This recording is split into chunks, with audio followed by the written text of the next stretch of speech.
मानव के उत्साह को बढ़ाते हैं और जीवन को थोड़ा सा आसान बनाते हैं। ये कफ और ये दोनों में बहुत अंतर नहीं है। हो सकता है महंगा ये हो, ये सस्ता हो, लेकिन लोग अगर आप मार्केट जाओगे तो ये ना खरीद कर आप वहां पर ये खरीदो, क्योंकि ये इसमें डिजाइन किया हुआ है। ठीक है, हाथ से पकड़ने के लिए हैंडल का यूज किया गया है, तो दोनों में डिजाइन अलग है, लेकिन सफल कौन सी है? ये वाली। ये हाथ से छूट सकता है, लेकिन ये आपके हाथ में पकड़ बनाए हुए ताकि वो गिरे नहीं। स्ट्रक्चर को समझिए। तो वोल्फ एकॉर्ड ने यही कहा था कि एक सफल डिजाइन स्पष्ट हमको दिखाई देता है, कैसा भी हो, कौन सा श्रेष्ठ है। आप कपड़े लेने जाते हो, हजार तरीके से मार्केट में कपड़े होते हैं, लेकिन वहां पर आपको वो चीज समझ में आनी चाहिए कि कौन से कपड़े आपके लिए सुटेबल हैं। ठीक है, कौन सी डिजाइन आपके लिए तैयार की गई है। वो चीज जब आप उस चीज को देखते हो तो वो एक वोल्फ एकॉर्ड के अकॉर्डिंग वो चीज समझ में आनी चाहिए। ठीक है, तो ऐसी चीजें अपने दिमाग में उपज जो होती है उस चीज को आप वहां ले जा सकते हो। कपड़े लेने जाओ, कुछ भी चीज लेके जाओ, इन चीजों को थोड़ा सा अगर याद कर लोगे यहाँ पे, तो वो चीजें आपके वहां पर याद आएंगी और पेपर में 100% याद आ जाएंगी। ठीक है, जैसे ये एक कवर पेज है, देखो। ठीक है, यहां पर जो लिखा है वो चीज आदमी पढ़ता है, समझता है। एक तरह से समझ लो ये पोस्टर है, पत्रिका है, बुक है, लेकिन यहां पर जो जानकारी दी गई है वो आदमी समझेगा। पीछे पलटेगा तो अरे हाँ, ये राकेश गोस्वामी की है, इसको पढ़ना चाहिए, ये चीज समझना चाहिए।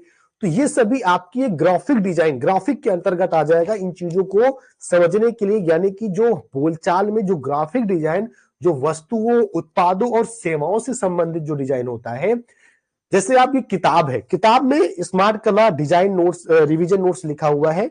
कौन सा स्ट्रक्चर क्या है, उसके बैकग्राउंड का जो पैनल पीछे दिख रहा है वो कैसे कहां निर्धारित होगा, ये सभी आपका ग्राफिक डिजाइन के अंतर्गत आ जाएगा। ठीक, याद रखिएगा। जैसे इस बुक की बात करते हैं, ग्राफिक डिजाइन का पहला जो उत्पाद है ये है जैसे पहचान कराना।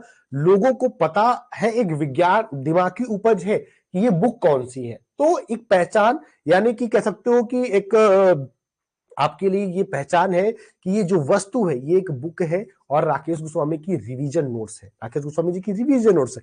तो ये आपको आइडेंटिफिकेशन दे रहा है कि ये उनकी बुक है। ठीक है, ये पीछे उनका जो चित्र है, जो फोटो है, जो उनके बारे में इंफॉर्मेशन है, ये आपको एक व्यक्ति की आइडेंटिफिकेशन दे रहा है, कि पहचान करा रहा है। तो ग्राफिक डिजाइन का पहला कार्य आपको उस व्यक्ति के बारे में, पर्टिकुलर उस उत्पाद के बारे में पहचान कराना होता है। जैसे प्रतीक चिन्ह, लोगो टाइप या पैकेजिंग। तो ये जो प्रतीक चिन्ह आपके सामने रिवीजन नोट्स दिख रहा है, लोगो दिख रहा है कि स्मार्ट कलर रिवीजन नोट्स, पीछे उनकी फोटो का जो एक लोगो टाइप का आ रहा है उनके बारे में बताने के लिए। तो ये पहला टॉपिक, जो पहला पॉइंट है कि पहचान कराना, आइडेंटिफिकेशन, ये आपका ग्राफिक डिजाइन का पहला कार्य हो जाता है। वहीं सूचना एवं हिदायत देना, यानी इंफॉर्मेशन ऑफ इंट्रोडक्शन, यानी कि उस श्रेणी या अन्य उत्पादों से उस उत्पाद के बारे में तुलनात्मक सूचना, उसके उपयोगी और संबंधी हिदायतें, जो कि जैसे डायग्राम, नक्शे या निर्देश चिन्हों के द्वारा किया जा सकता है। ठीक है, बातें समझ में आ गई। जैसे राकेश गोस्वामी जी की और भी पुस्तक है, ठीक है, या आपके घर में आपके पिताजी के और भी भाई हैं, या आपके और भी भाई बहन हैं, तो उनके आपके बारे में इंफॉर्मेशन देना कि इनके इतने भाई हैं, तुलना करना उनके बारे में कितना ज्ञान है, उस कौन सी क्लास में है, कौन सी चीज के बारे में। तो ये उसका दूसरा ऑप्शन हो जाएगा। ठीक है, यानी कि मैं फिर से उस चीज बता सकता हूं कि जो तीसरा ऐड होगा, विज्ञापन का सबसे महत्वपूर्ण कार्य क्या होता है? उत्पाद का प्रस्तुतिकरण करना, विक्रय अभिव्यक्ति करना। तो जैसे विज्ञापन, मैं चिल्ला के कह रहा हूं कि ये राकेश गोस्वामी सर की बुक है, इसको आप पढ़िए, आपका 100% सिलेक्शन होगा, और कई सालों से लगातार बच्चों को सिलेक्शन दे रही है ये बुक। तो ये विज्ञापन का सबसे अच्छा उत्पाद का प्रस्तुतिकरण है, प्रेजेंटेशन देना है, ठीक है, प्रमोशन करना है। तो ये विज्ञापन का तीसरा पॉइंट्स होगा। ठीक है, यानी कि विज्ञापन के बारे में बताना, उससे जिससे कि हमारे बताने से प्रभावित हो लोग, आकर्षित करे, और ये चीज बताने की, याद करने की योग्य हो, जिससे उस उत्पाद की बिक्री में अभिव्यक्ति हो सके। तो ये आपका तीसरा टॉपिक होगा।